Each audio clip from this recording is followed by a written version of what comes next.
สี่ทุกคนเนาะสวัสดีเด้อเนาะอ๋อตอนนี้เขามาสวนเขามาเบิ่งสวนนะเนาะสวนเขาเชิงเขาตัดใหม่เนาะนี่คือเศษซากของต้นกาแฟที่มันตายไปแล้วเนาะเขาตัดออกมา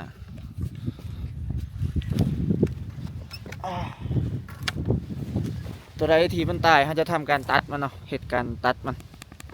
คือจังสีเนาะนี่ตัดมันตัดตัวนี้ออกแล้วมันกับโปรงไม้โปรงมาตัวนี้มันเป็นตัวนี้เนาะนี่ตายหักถิ่มเนาะขายอีก2 ปีมันจึงจะกลับมางามขึ้นถือว่าเสียหายหลายเนาะต้นกาแฟเฮาตายหลายปกติมันก็สิเป็นประมาณนี้เนาะหลังจากเก็บมาแล้วนี่เฮาตัดตัวนี้เกือบเบิดเลยโอ้ความฝันความหวังเงินค่ำว่าจะได้เงินจากการขายกาแฟเนาะก็ผิดหวังไปหลายเนาะเพราะว่าสวนทำมาเป็นแนวนี้ตัวตายน้ำก็มีเนาะตัวนี้ก็น่าจะบลอดอาจจะบลอดแล้วตัวนี้ก็ตายไปแล้วตายแล้วเนาะต้นกาแฟมันตาย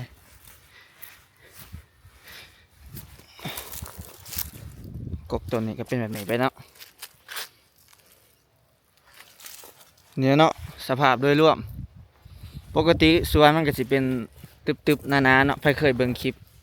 นี่เนาะต้นมันสิเป็นแบบนี้ถ้ามันสมบูรณ์มันก็สิเป็นแบบนี้เนาะถ้ามันบ่ตายมันก็สิเป็นแบบนี้เนาะ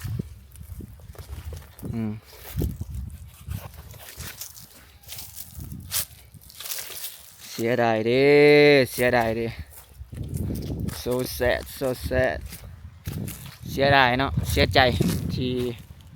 มันเป็นแบบนี้แต่ก็มันเป็นภัยธรรมศาสตร์มันห้ามบ่ได้เนาะจักเสียจังไดใส่ฝุ่นใส่ปุ๋ยใส่เบิดเนาะเฮ็ดทุกอย่างเนาะคือต้นนี่ก็บ่ส่งสิรอดเนาะโอ้หญ้าติดมือค่ะต้องได้ทางหญ้าออกให้มันสิเนาะโอ้หญ้าติดมือโอ้เลาะเบิ่งก็เสียใจเนาะเสียใจที่มันบ่ได้ตามเขาขาดหวังปลูกมาหลายปีเนาะเราคิดว่าจะได้เก็บหมากยาวๆก็เป็นอันนี้เนาะแต่ใครนะครับมีสวน3 ตอนมีสวน3 บอนเนาะบอนนี่ตายไปยังมีอีก2ไว้สำรองเนาะขั้นสันปอมบ่มีเงินเลยขั้นสันนี่บ่มีเงินสิใส่เลยได้เนาะดีแต่ว่ามีสวน2-3 บอนเนาะพอได้แก้ไขสถานการณ์ได้เนาะปิดหน้าปิดตาเนาะออกแดดทุกคนเบิ่งไหมนี่เนาะเป็นแบบนี้ไปเบิดนี่ต้นที่มันงามเนาะมันจะเป็นแบบนี้มันก็กำลังจะดอกนี่เด้ดอกกาแฟดอกต้นนี้แหละที่มันจะเป็นหมากกาแฟเนาะต้นนี้ที่ว่างามที่ว่าผลจากพยาธิมาเนาะก็มีทั้งตัวหลอดตัวบหลอดพี่ต้องสีเนาะเขาก็ต้องเนี่ยลกหยาวให้มันเสียหยาออกแต่เงามันเนาะ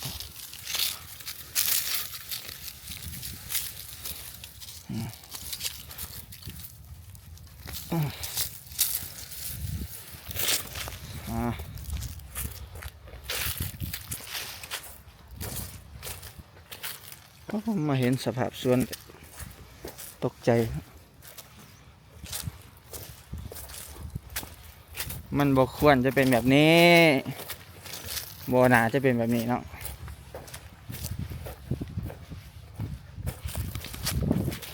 ความฝันความหวังอยากเก็บเงินซื้อรถแต่งงานนี่เนาะก็อาจจะเลื่อนออกไปก่อนสวนกระเจ้าเนาะอันนี้สวนกระเจ้าเด้อ สวนก็จะกันยังที่ว่าบัวตายหลายสมาเนาะของเรานี่ตายหลายนี่สวนเขา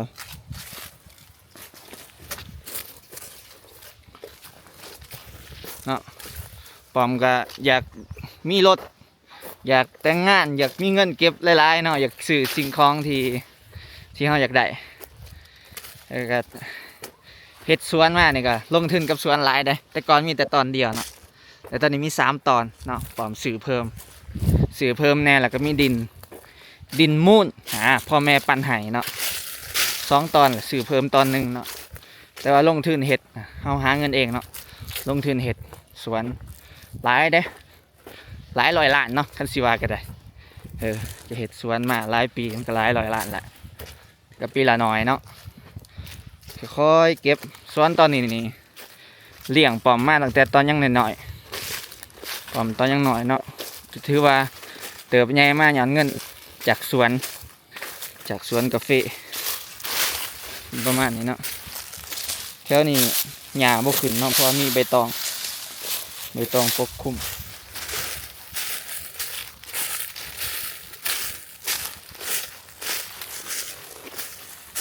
เนาะสภาพสวนโดยรวมมันก็จะเป็นแบบนี้เนาะเฉพาะตอนนี้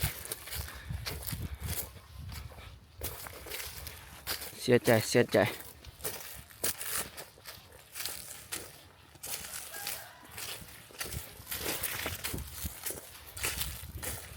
ปีหน้าก็น่าจะได้เก็บหมากอยู่เนาะแต่ว่า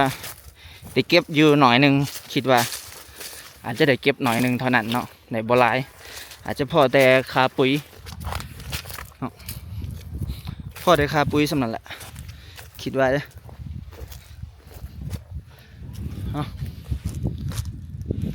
อมาเห็นสวนเป็นอย่างนี้ก็บ่ค่อยดีใจปานใดเนาะต้องยอมรับสภาพเนาะก็เอิ้นว่าก็ยังต้องสู้ต่อไปเนาะต้องสู้ต่อไปอยู่แบบมีความหวังสู้ต่อไปเด้อเนาะลมมันเอิ้นว่าคันเฮ็ดธุรกิจก็คล้ายๆว่าล่มเหลวเนาะถือว่าปีนี้ลุบเนาะเทียบใช้ธุรกิจได้ก็ถือว่าปีนี้ลุบเนาะเกิดเหตุการณ์ที่บ่คาดฝันวิกฤตเกิดวิกฤตเนาะแต่ว่าเราก็ต้องมีแผนสำรองเนาะแก้ไขว่าเราจะเฮ็ดจังไดเนาะสวนเนาะปอมเฮ็ดสวนมาเงินจากการขายกาแฟนี่แทบจะบ่ได้ใส่เนาะแทบจะบ่ได้ใส่เลยเนาะใส่น้อยที่สุดส่วนหลายเราปอมมีแต่เก็บปีละเล็กละน้อยเนาะเพื่อไปขยายสวนเนาะกับเป็นธุรกิจหนึ่งของปอมเนาะขยายให้มันได้หลายๆให้มันรายได้ต่อปีให้มันได้หลายๆเนาะแต่ก่อนก็สวนตอนนี้เนาะแต่ก่อนได้เงินน้ำสวนตอนนี้นี่ปีละ9 ล้าน7 ล้าน9 ล้านเนาะ9 ล้านตีเป็นเงินดอลลาร์ประมาณเกือบ1,000 เหรียญปีหนึ่ง1,000 เหรียญเนาะซึ่งปอมมันต้องใส่เงินปีหนึ่งพันเหรียญให้กลุ่มเนาะในการไปเรียนหนังสือไปเรียนหนังสือแบบใส่ทิศละแสนเนาะทิศละ10 เหรียญใส่อาทิตย์ละ10 เหรียญประมาณนั้นแหละประมาณนั้นอีหลีขั้นร้ายในกันเป็น15 เหรียญเนาะ150,000ใส่ประมาณนั้นแหละใส่เงินในการไปโรงเรียนเนาะแต่ละปีก็ซื้อรถจักรซื้อรถจักรเป็นของตัวเองนะซื้อรถจักรเว็บไทยเนาะก็รุ่นดีแน่ซื้อขี่ไปโรงเรียนเนาะทุกมื้อนี่ก็ยังขี่เนาะปอมอยู่เวียงปอมก็ขี่คันเก่าหลายคนอาจจะสงสัยว่าเฮาคือบ่มีรถใหญ่บ่มีหยังเนาะก็บ่มีเนาะเฮาบ่ทันมีรถมีล่างคันของอ้ายเขายังก็จะก็มีแล้วก็จะมีสวนหลายตอนแน่เนาะแล้วก็จะเฮ็ดเวียกมาเมื่อยสู่ส้นมาคือกันเนาะก็จะมีคนอื่นก็เฮ็ดเพลงก็จะดังกว่าเนาะผลงานดีเด่นกว่าเนาะก็ได้เนาะมีงานมีหยังนั่นนี่ก็ได้ปอมยังบ่ทันได้ถึงช่วงบูมเนาะบ่ทันได้บูมแต่เฮาก็พยายามเฮ็ดทั้งเพลงเฮ็ดสวนแล้วทุกมื้อนี่ขายเครื่องนำเนาะ2-3 อย่างเนาะเฮ็ด YouTube อีกYouTube ถ่ายคลิปบล็อกจังซี่แหละก็เฮ็ดเนาะก็พยายาม เฮ็ดเนาะบ่แม่นว่าป๋องบ่พยายามเลยพยายามอยากเฮ็ดนั่นนี่ให้มันออกมาดีเนาะเออประมาณนี้เนาะเฮาก็โอ้ร่วมกันบ่เล่าสู่ฟังเนาะว่าชีวิตการเป็นอยู่ของป๋อมเป็นจังไดเนาะเพื่อนเพื่อนซ่านที่เห็นนั่นเป็นเพื่อนมูนเนาะเป็นมูนของป๋อมเนาะเป็นลูกหลานแม่เอาให้พ่อแม่เอาให้เนาะลูกหลานเอาให้เนาะแต่ว่าเฮาก็บ่ทันได้แปลงได้หยังเนาะเพราะว่าเฮาบ่ทันมาอยู่เด้อ้ายอยู่ก็มีแต่อ้ายแปลงอิหยังเล็กๆน้อยๆเนาะเฮือนซ่านบ้านซองอีกบ่ดนเราเก็บเงินเก็บคำแล้วก็ต้องออกเฮือนเนาะไปสร้างเฮือนใหม่นั่นนี่เฮาก็อยากให้เราอยู่หั่นแหละเนาะเพราะว่าเฮาก็ยังอยู่เวียงอยู่เพื่อตามหาความฝันตามหาโอกาสอิหยังต่างๆตามเมืองใหญ่เนาะเพื่อมันจะมีโอกาสหลายกว่านี้เนาะคันอยู่บ้านมีแต่เฮ็ดสวนอย่างเดียวได้เนาะคันอยู่บ้านก็เฮ็ดสวนจังซี่แหละอยู่บ้านเฮาเฮ็ดสวนแล้วก็อาจจะเฮ็ดหยังแหน่ซื้อกาแฟบ่ขายกาแฟบ่ประมาณนี้แหละเนาะอืมเอาเดี๋ยวคลิปต่อไปเสียพาไปเบิ่งสวนต่อไปอีกเนาะเพราะว่ามันสิยาวเนาะเฮาสิเฮ็ดคลิปสั้นๆสั้นๆให้ทุกคนได้เบิ่งก็พอเนาะคลิปต่อไปไปเบิ่งสวนตอนที่2นี่ตอนที่1เด้อสวนตอน1เนาะสวนตอนที่1เป็นแบบนี้สภาพสุดโทรมเนาะเดี๋ยวตอนที่2สิเป็นแบบใดไปเบิ่งนํกันเนาะ